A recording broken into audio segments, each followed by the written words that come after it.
So I was 24 weeks pregnant, and we were planning a trip to Arizona to see my family. We were all packed, we were ready to go. And then the afternoon before we were going to take our flight, my water broke. I drove to the hospital, the nearest hospital. So after about 2.5 weeks in the hospital, I went into labor. It was an emergency C-section, and I'm in that room and I can still see the blue tiles in that cold room. It was the darkest of nights. It just felt like we were the only ones in the world awake and having just such a traumatic experience. I first saw Julian about 24 hours after the C-section. He's on a ventilator, so you can't even see his face. You just see this little tiny leg that's about the size of your finger. You're not supposed to see that. He still has 15 weeks to grow.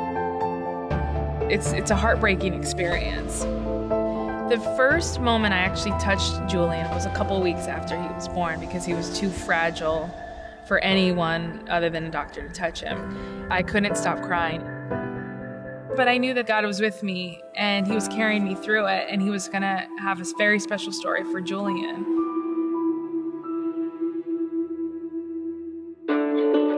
When something like this happens, you reach out to your friends and family, and I reached out to my Hollywood campus. People would show up in my room, and one woman walked in, her name was Julie. I didn't even recognize her, and she came in and just sat down with me on a Saturday.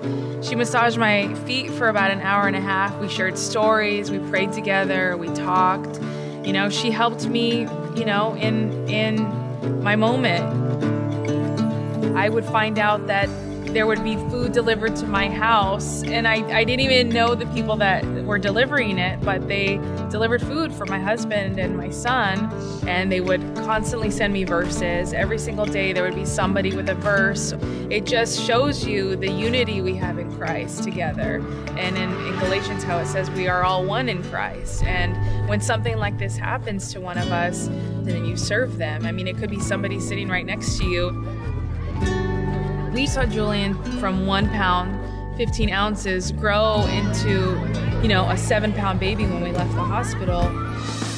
And just to feel the body of the church with us and hugging us and coming alongside us through this journey, I'll never forget that. And we'll be forever friends because of that.